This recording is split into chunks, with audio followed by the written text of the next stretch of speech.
3 de janeiro de 2026, o mundo acordou com uma notícia que parecia saída de um filme de ficção, mas era a realidade estampada em todos os portais. Caracas sobre uma operação militar relâmpago, apagões na capital venezuelana e a confirmação direta de Donald Trump em suas redes sociais. Nicolás Maduro e sua esposa Cília Flores foram capturados e levados para solo americano. Hoje, segunda-feira, 5 de janeiro, o cenário desse drama se desloca das ruas de Caracas para o asfalto frio de Manhattan. Maduro não é mais o ocupante do Palácio de Miraflores. Agora ele é o réu de número 20/CR/00227 no Distrito Sul de Nova York. Mas a grande pergunta que ninguém está fazendo agora é: quem terá a coragem, o peso técnico e a estratégia para defender o homem que os Estados Unidos classifica como um narcoterrorista, mas que seus aliados ainda chamam de presidente? Neste vídeo, vamos mergulhar nos bastidores jurídicos deste caso sem precedentes. Quem são os advogados que estão entrando em disputa? Quais são as bancas de advocacia de elite em Nova York que podem assumir o caso? E qual é a estratégia que a defesa pretende usar para tentar invalidar o que eles já chamam de o maior sequestro internacional da história?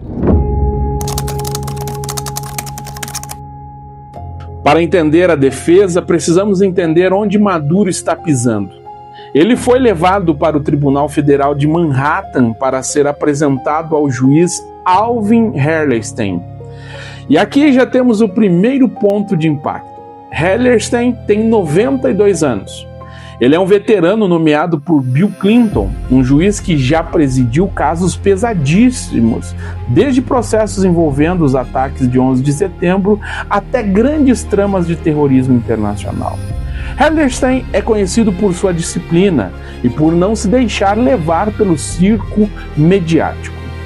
Isso significa que a defesa de Maduro terá que ser estritamente técnico. Não haverá espaço para discursos políticos inflamados dentro da sala de audiência. Os advogados que Maduro escolher terão que lutar com leis federais, códigos de processo penal e tratados internacionais. As acusações são diretas: conspiração para narcoterrorismo, importação de toneladas de cocaína para os Estados Unidos e posse de armas de guerra, incluindo metralhadoras e dispositivos explosivos. Se condenado em todos os itens, a pena mínima é de 30 anos e a máxima é a prisão perpétua. A defesa de um réu deste calibre exige milhões de dólares e uma equipe de dezenas de especialistas. Analistas jurídicos de Nova York, como Eli Honig, da CNN, confirmaram que já existe uma movimentação intensa nos bastidores. Grandes escritórios de colarinho branco e boutiques criminais de elite estão avaliando o caso. Mas por que alguém aceitaria defender Maduro? Primeiro, pelo prestígio jurídico. Um caso como este redefine o direito internacional. E segundo, pela complexidade constitucional. Embora nomes definitivos no registro do tribunal possam levar alguns dias para serem oficializados, já que Maduro chegou a menos de 48 horas, 3 perfis de escritórios estão no radar. Primeiro, temos figuras como Benjamin Brafman. Ele é uma lenda em Nova York. Brafman defendeu nomes como Sean Diddy Combs, Dominique Strauss e Harvey Weinstein. Ele é o tipo de advogado que você contrata quando o mundo inteiro está contra você. Brafman tem a agressividade necessária para questionar cada detalhe da captura de Maduro. Segundo, escritórios como o Queen Emanuel e Sullivan, eles são conhecidos como os mercenários do litígio.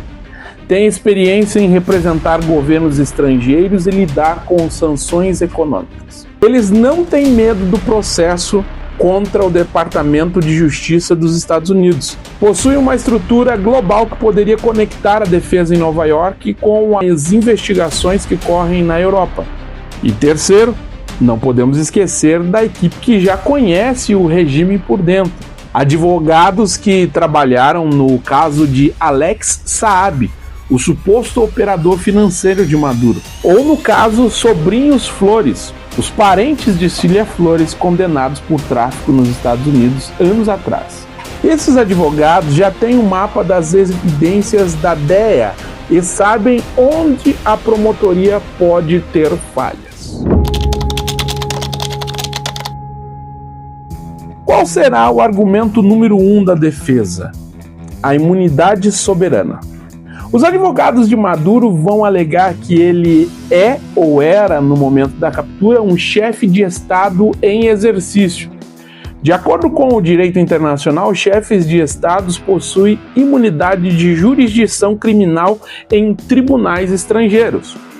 Eles vão dizer que a operação militar americana foi uma violação flagrante da soberania venezuelana e que, portanto, Maduro foi sequestrado e não legalmente preso. Mas há um fantasma que paira sobre essa tese: Manuel Noriega. Em 1989, os Estados Unidos invadiram o Panamá para prender o ditador Noriega por tráfico de droga. Noriega tentou o mesmo argumento de imunidade. O tribunal americano rejeitou, alegando que Noriega não era um chefe de Estado legítimo aos olhos de Washington e seus crimes de tráfico não eram atos oficiais de governo, mas sim crimes comuns. A defesa de Maduro terá que provar que o caso dele é diferente. Eles vão argumentar que, ao contrário de Noriega, Maduro tinha reconhecimento diplomático de dezenas de países e que os crimes que é acusado são puramente políticos, fabricados para justificar uma mudança de regime. É uma batalha de jurisprudência que pode chegar até a Suprema Corte dos Estados Unidos.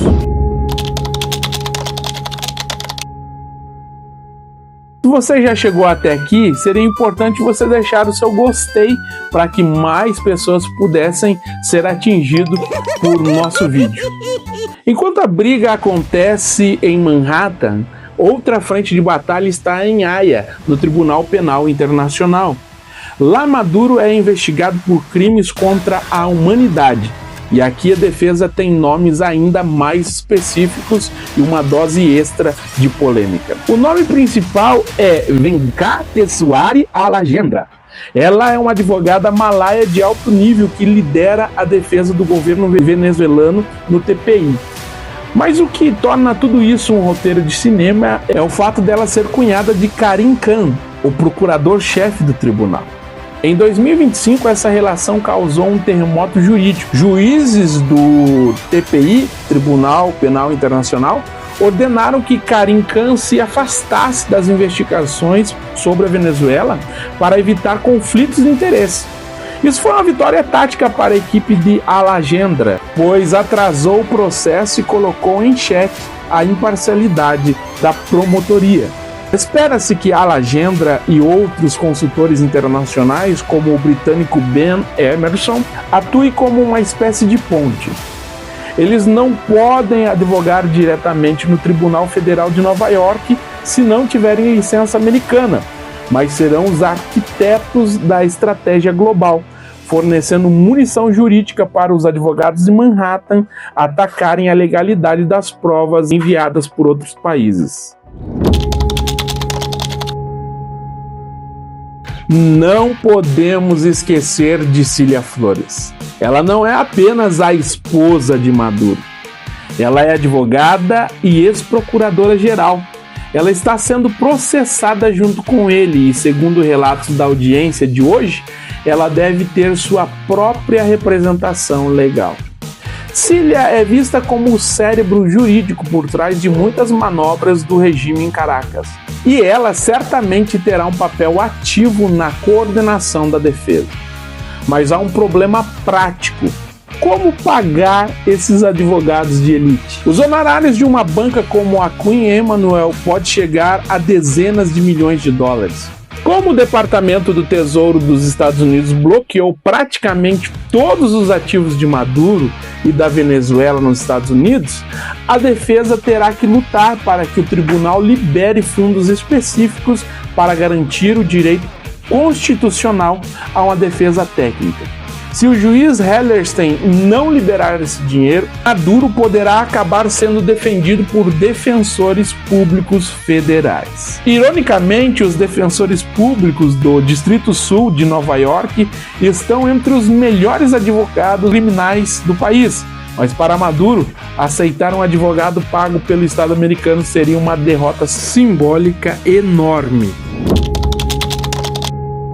O que veremos nos próximos meses não é apenas um julgamento criminal.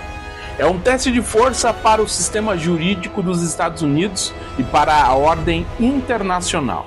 De um lado, a promotoria americana, armada com anos de interceptações telefônicas, depoimentos de ex-aliados que se tornaram informantes e evidências de transações financeiras. Do outro, uma equipe de defesa que tentará transformar o Tribunal de Manhattan em uma tribuna internacional para denunciar o que chama de imperialismo jurídico. Se a defesa conseguir provar que a captura foi ilegal, Maduro poderá se tornar um mártir político. Se a promotoria vencer, será o fim de uma era e o estabelecimento de um precedente onde nenhum líder, por mais poderoso que seja, estará fora do alcance da justiça americana se houver indícios de crimes federais. O julgamento está apenas começando. Maduro entrou no tribunal mancando sob forte guarda armada, mas seus advogados entrarão de cabeça erguida, pronto para explorar cada vírgula da lei. E nós estaremos aqui para acompanhar cada passo desse que já é, sem dúvida, o julgamento mais importante da década. Por isso, considere se inscrever em nosso canal. Até lá!